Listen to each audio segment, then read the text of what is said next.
At 3:17 a.m. on June 6, 1944, a cold, salt-tinged wind swept across the English Channel. The darkness was absolute, a consuming void where the sky merged with the black, heaving water. Aboard the lead ships of the mightiest invasion fleet ever assembled, thousands of men huddled in silence. Their faces were pale in the dim red battle light. They checked their equipment for the 10th time. They whispered prayers. They waited. But on the cliffs of southern England, in a series of anonymous, windowless concrete blocks scattered from Kent to Cornwall, a different kind of soldier was already at war. They wore headphones, not helmets. Their weapons were dials, wires, and the fragile glow of vacuum tubes. They fought not with bullets, but with bandwidth. This was the hidden radio war. And in these final, fragile hours before dawn, its silent, invisible battle would determine the fate of every man approaching the Normandy coast. The success of Operation Overlord did not begin on the beaches. It began in the static.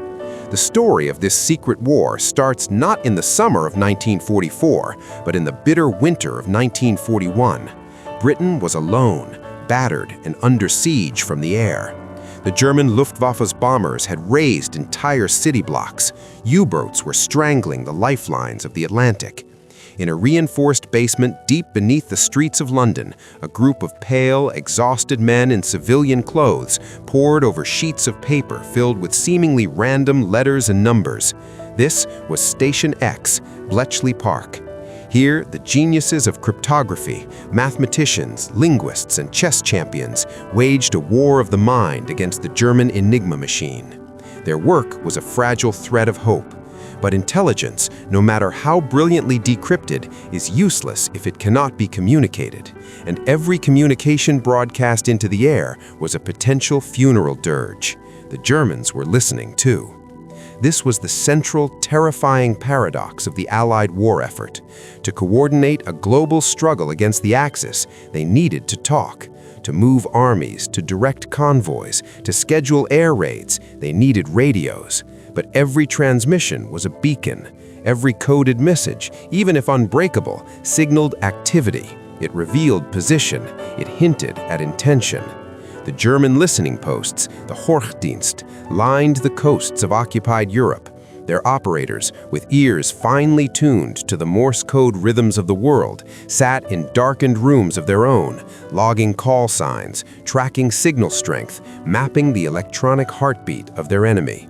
A sudden silence from a regiment could be as telling as a flood of messages.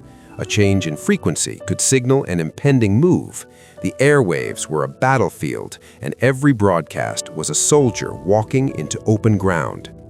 To hide the greatest military movement in history, the cross-channel invasion, the Allies needed to achieve the impossible. They needed to make an army of millions, a fleet of thousands, and an air armada of tens of thousands disappear. And then they needed to make phantom armies appear where they did not exist.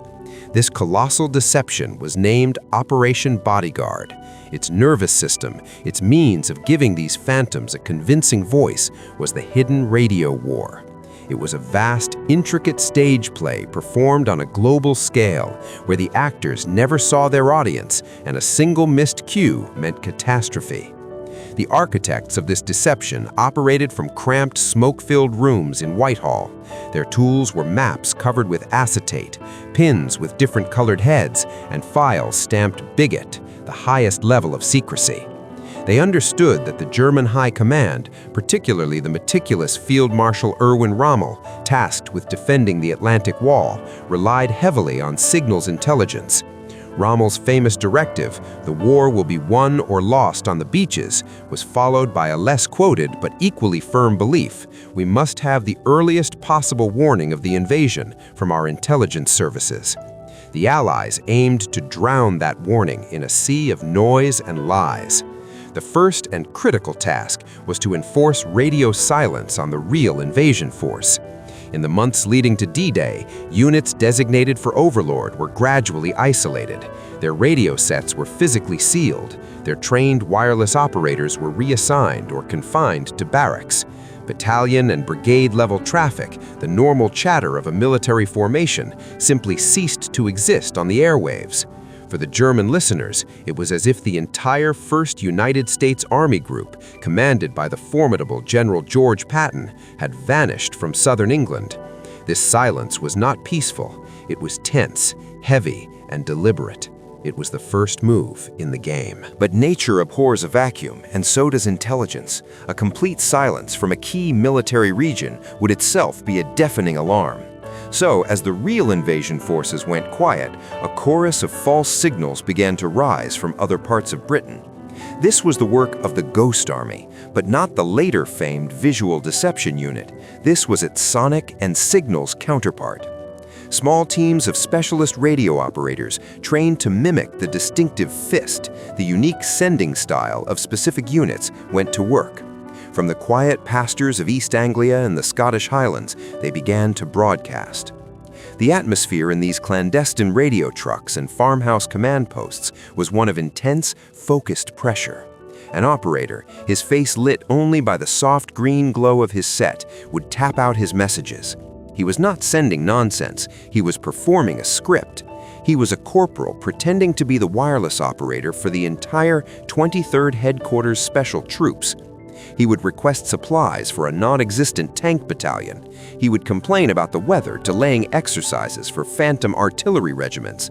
He would engage in authentic-sounding administrative chatter with another ghost operator 50 miles away, their signals bouncing off the ionosphere straight into the eagerly waiting German antennae in Calais and Cherbourg. Every detail was choreographed.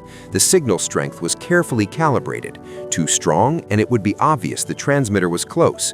Too weak, and it wouldn't be believable. The timing of the broadcasts followed strict military routine: morning situation reports, afternoon logistics queries, evening summaries. The volume of traffic built slowly, mirroring the gradual assembly of a real army. To the German intelligence analysts in Paris, piecing together their nightly summaries for Berlin and for Rommel at his chateau in La Roche-Guyon, a clear and terrifying picture was forming. The main Allied assault was not aimed at Normandy. It was poised to strike at the Pas de Calais, the narrowest point of the Channel, where the German defenses were strongest. The phantom 1st Army Group, with Patton at its head, was a sword hanging over the wrong coast. Meanwhile, the real invasion forces in the southwest of England were shrouded in a literal and electronic fog. Security was so tight that a zone called the Prohibited Area was established. No unauthorized person could enter or leave. Mail was censored and delayed. Public phone lines were monitored. But the radio silence was the most profound layer of this isolation. On the nights leading up to the embarkation, soldiers boarding their landing craft did so in near total quiet. Orders were given in hushed tones or with hand signals. The only sounds were the lapping of dark water against hulls, the muffled tread of boots on gangways, and the low groan of engines. It was an army of shadows, moving in a void of its own making. Back in the intercept stations, the Allied listeners were engaged in their own desperate struggle. Their mission was twofold: to protect the deception and to probe the enemy's mind. They constantly monitored German radio traffic, listening for any hint that the ruse had been discovered. Was there a sudden surge in inquiries about troop movements in Devon or Dorset? Was there an unusual concentration of reconnaissance flights over true embarkation ports like Portsmouth and Plymouth? The tension in these British listening posts was a mirror image of that on the German side, a high-stakes game of anticipation and fear. The air was thick with cigarette smoke and the faint electric smell of overheating equipment.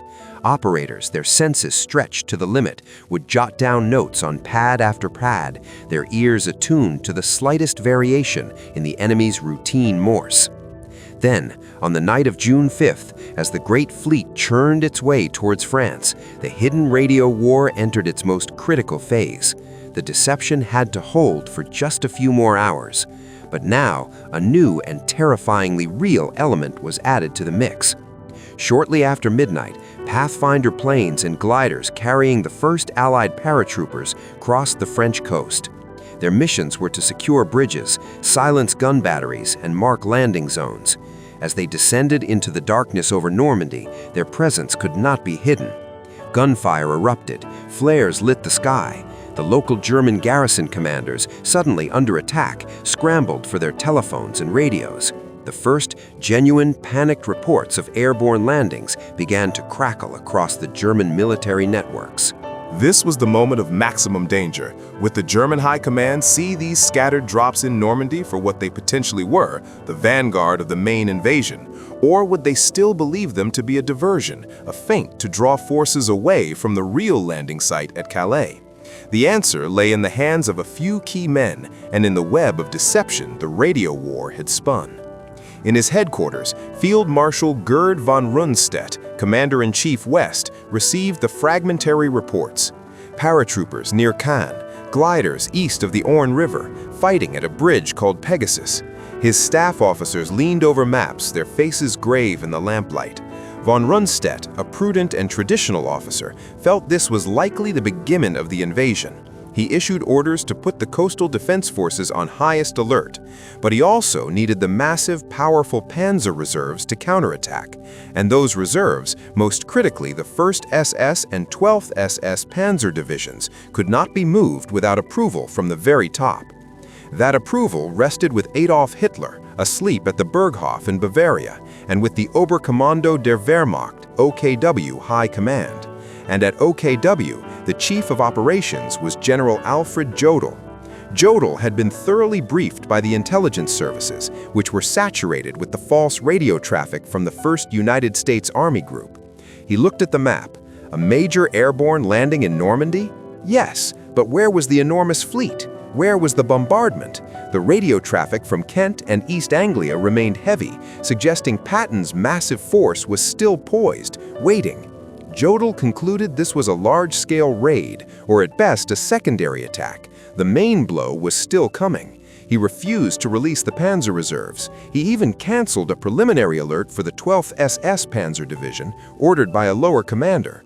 For critical hours, the most potent German counterattack force sat idle, its engines cold, waiting for orders that did not come.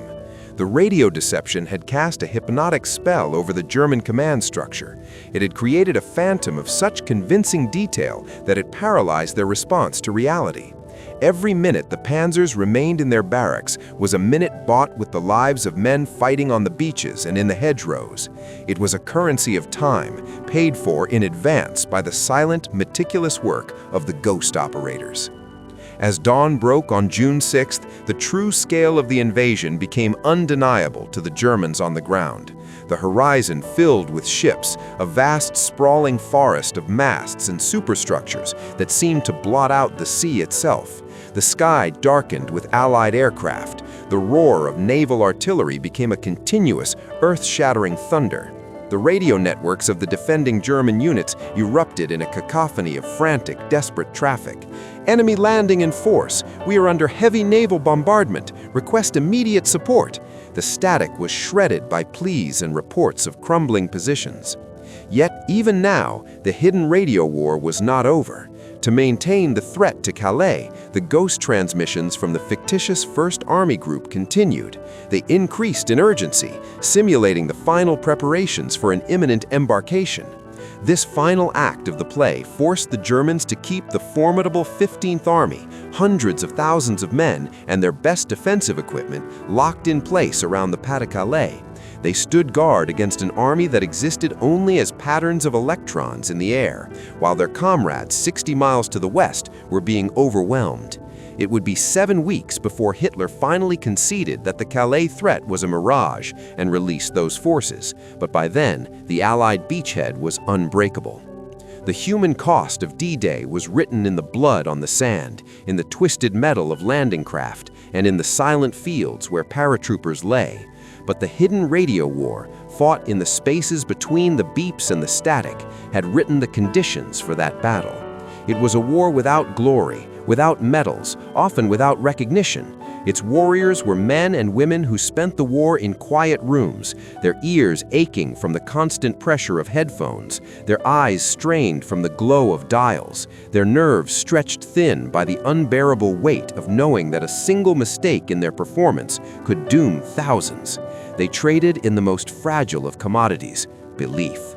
And on that cold June dawn, They made the enemy believe in a ghost so that the real blow, when it fell, would be decisive. The aftermath of the radio deception did not bring respite for the operators. In the days and weeks following June 6th, their work shifted, intensifying under a new kind of pressure. The fiction of the Calais threat had to be sustained with even greater creativity. A narrative spun tighter as the real battle raged. The Ghost Army in East Anglia now had to simulate the frustration and logistical chaos of a force whose invasion had been delayed. Scripts were written for messages complaining of storm-damaged equipment, of personnel being rotated for morale purposes, of urgent conferences between senior commanders to discuss revised timetables. Each transmission was a delicate brushstroke on a canvas only the enemy could see, maintaining the illusion of a gathering storm that was perpetually about to break. Meanwhile, on the other side of the channel, the Allied signals intelligence web turned its full predatory attention on the German response. The listening posts, now operating at a frenetic pace, were drowning in traffic. The German defenses in Normandy were a chaotic symphony of distress signals, orders, counter-orders, and outright pleas. The once orderly structure of the Wehrmacht's radio networks began to fracture under the strain of catastrophic losses and crumbling command. British and American WWII service operatives, the men and women who intercepted enemy communications, worked in shifts around the clock. Their heads throbbed with the constant staccato of Morse, their hands cramping as they transcribed streams of coded groups. The air in their bunkers and trucks was thick with the smell of sweat, hot valves, and strong tea. They were no longer just listeners, they were diagnosticians, taking the pulse of a dying beast. Critical intelligence flowed from this electronic torrent, the location of a fragmented German regiment desperately trying to reform in a hedgerow, the urgent fuel requests of a panzer battalion revealing its position and its weakness, the strained coded arguments between German commanders betraying dissent and despair. This raw intercept was rushed to the analysts, who cross-referenced it with decrypts from Bletchley Park, who were now reading some German tactical ciphers with increasing speed, and with reports from the French resistance. A picture emerged not just of German movements, but of German morale. It was a picture of a defense cracking at the seams. This real-time intelligence was encoded and then, with immense risk, broadcast back into the fray, not to the enemy, but to the Allied commanders on the front. On the Normandy beachhead, in mobile caravans and tents humming with generators, staff officers of General Omar Bradley's First Army and General Miles Dempsey's Second Army pored over maps updated with this fresh clandestine information. A young intelligence officer would enter, his face smudged with dirt, carrying a flimsy sheet of paper. He would point to a grid square. Intercepts indicate the 352nd Division's command post is here, sir. Their last transmission requested permission to withdraw. Traffic has since gone silent. A general would nod, and orders would be adjusted. An artillery barrage would be redirected. A company of infantry would be ordered to probe that precise weakness. The hidden war of information was now directly shaping the visible war of steel and high explosive on the ground. It was a loop of destruction. The Germans used their radios to try and survive, and in doing so, they broadcast their own doom. The human element of this shadow war was one of profound isolation and nerve-shredding stress. Consider the experience of a British radio deception operator. We'll call him Sergeant Thomas. For weeks, he had lived a double life in a cramped truck parked in a Norfolk wood. He knew the name, the hometown, and the supposed girlfriend of the German operator he was impersonating, a fictional Oberfreiter Schmidt. He had studied the technical quirks of the German radio set he was simulating, the slight delay in its frequency shift. His own identity had dissolved into this careful performance. The success of the deception, and by extension the lives of men on the beaches, rested on his consistency, on his ability to be convincingly, boringly routine. He had no view of the war. His world was the green glow of his oscilloscope, the crackle in his ears, the Morse key under his fingers. The news of the D-Day landings reached him as a bulletin on the BBC. He felt no elation, only a deeper, colder dread. The stakes were now even higher. He could not falter.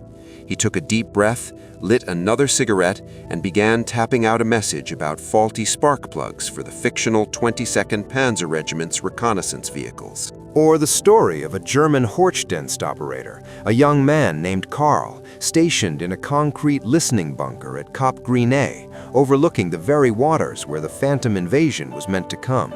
For months, his reports had helped build the Allied legend. He was diligent, proud of his sharp years. On the morning of June 6th, the pattern of the airwaves he monitored shifted. The familiar, steady traffic from the British 1st Army Group was still there, a comforting, threatening constant. But from the west, from the direction of Normandy, a new and terrifying cacophony erupted, a chaotic, screaming density of signals he had never heard before. He reported it, his voice tight with confusion.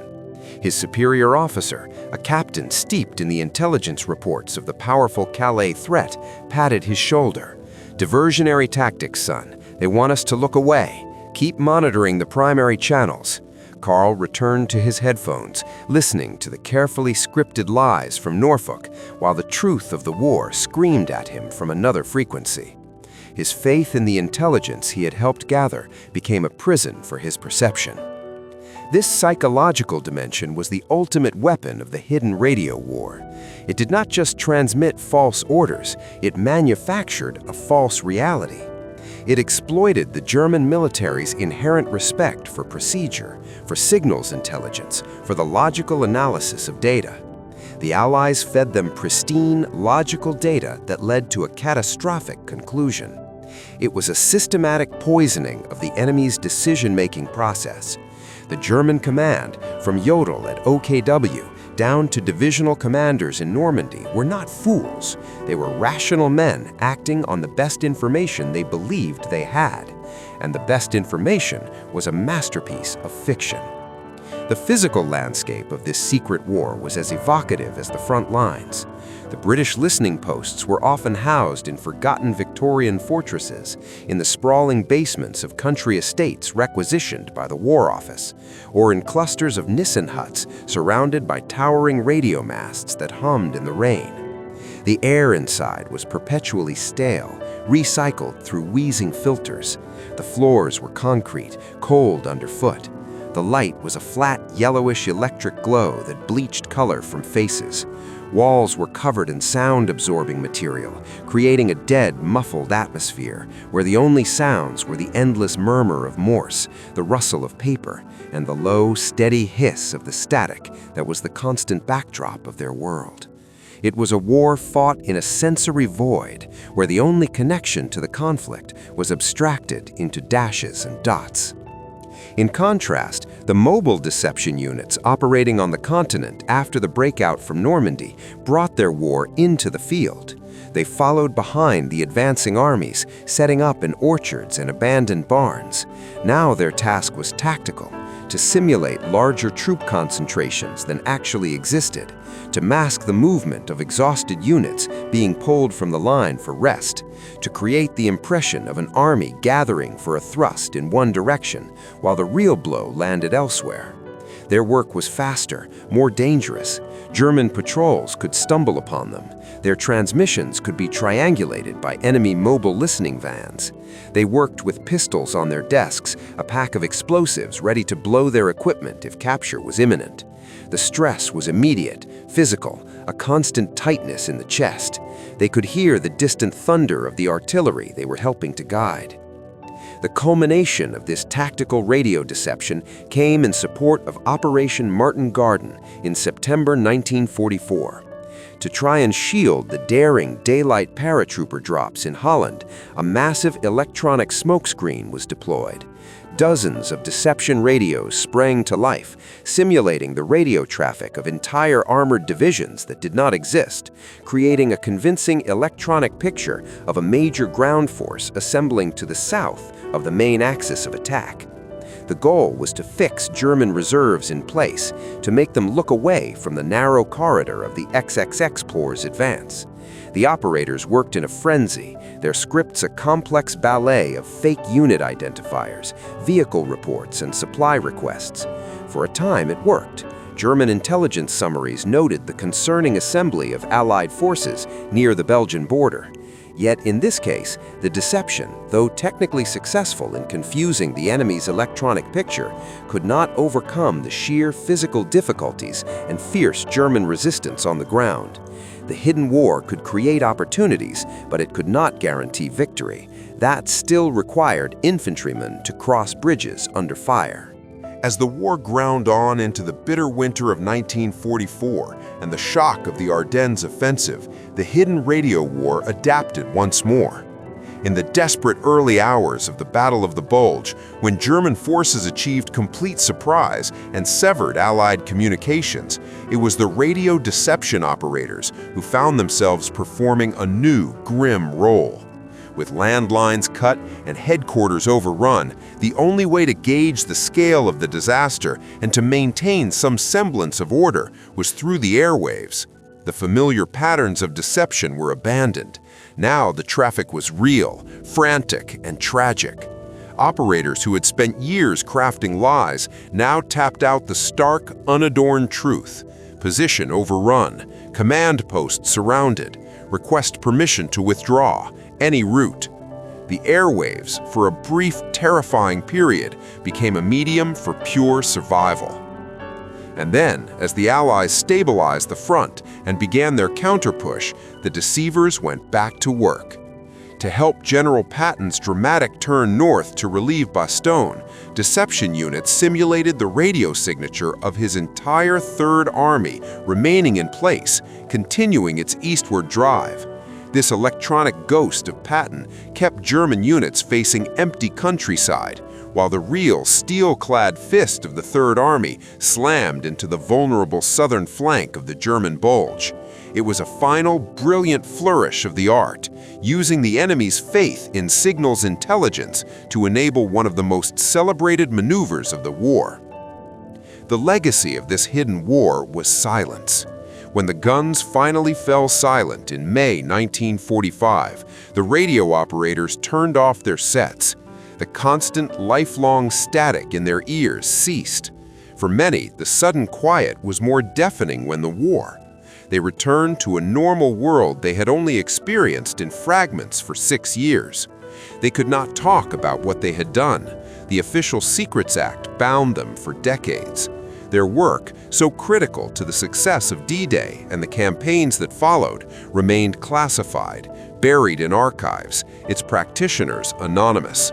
There were no victory parades for the men and women of the WWII service, no battle honors for the ghost radio operators.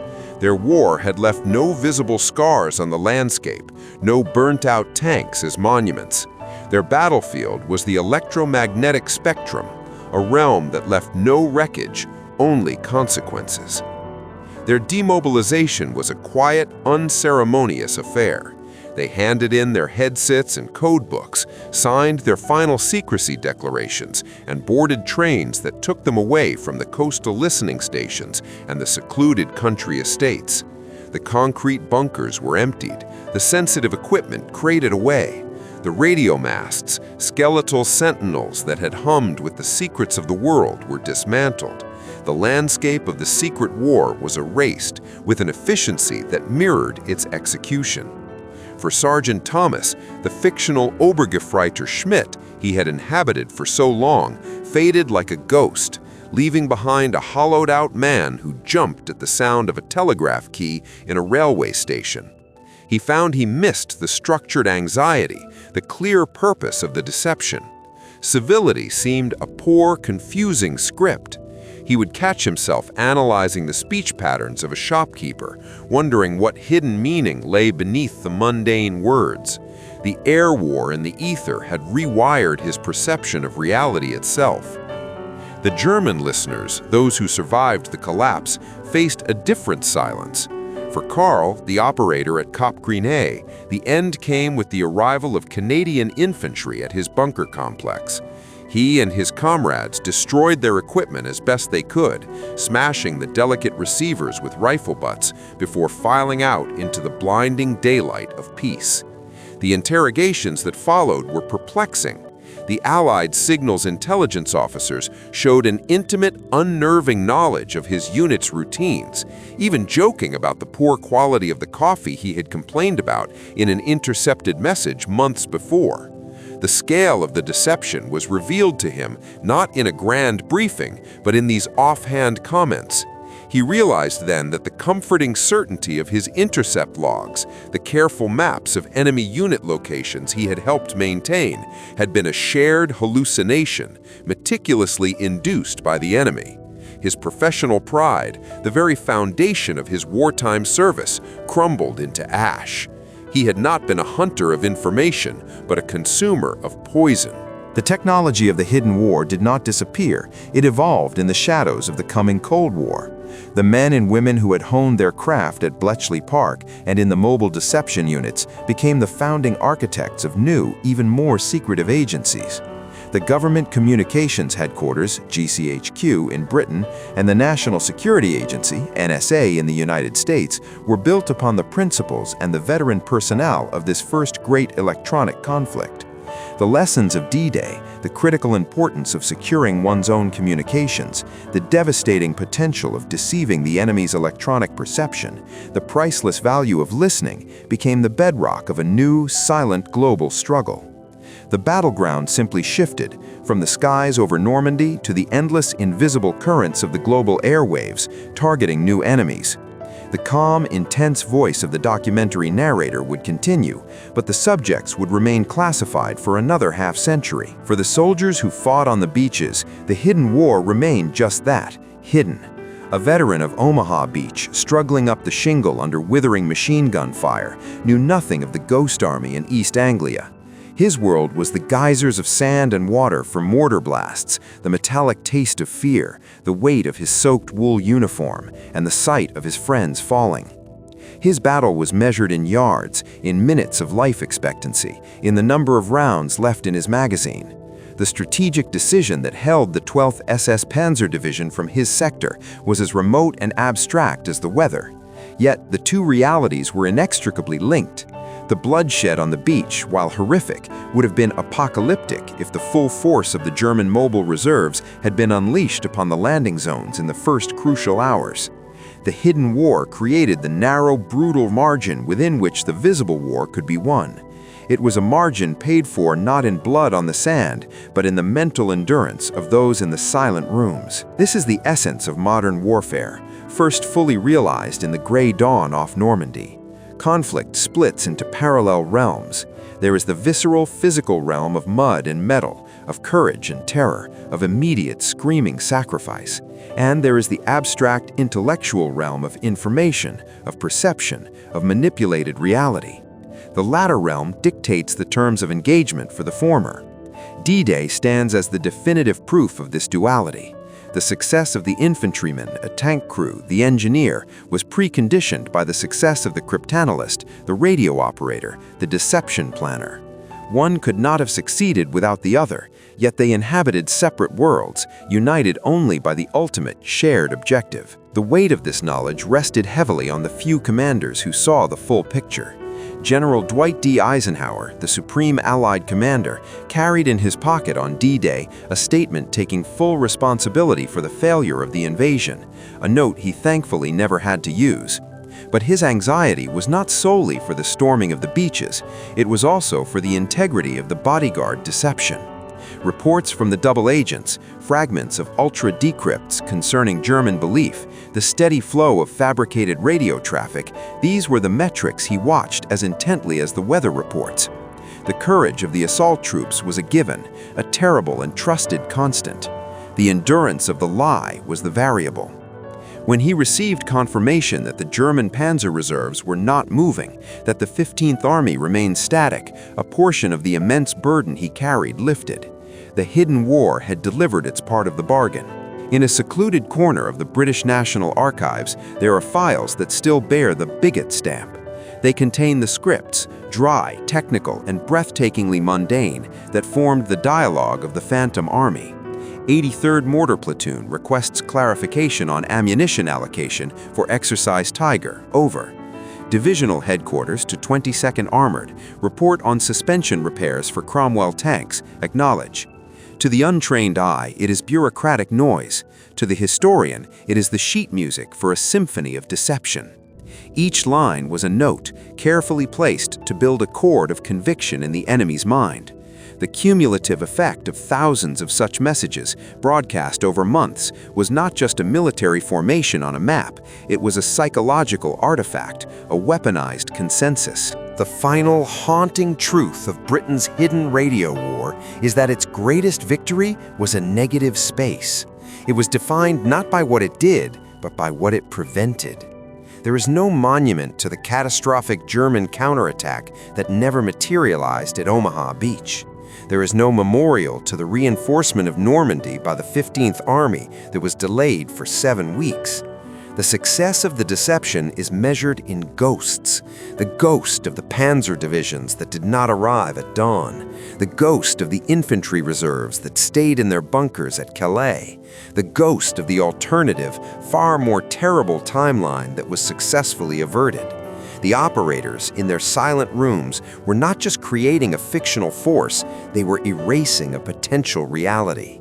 Their war was one of elimination, of silencing not just their own transmitters, but the thunder of enemy guns that might have been. Today, the frequencies they used are quiet, given over to civilian broadcasts, to the chatter of global shipping and aviation.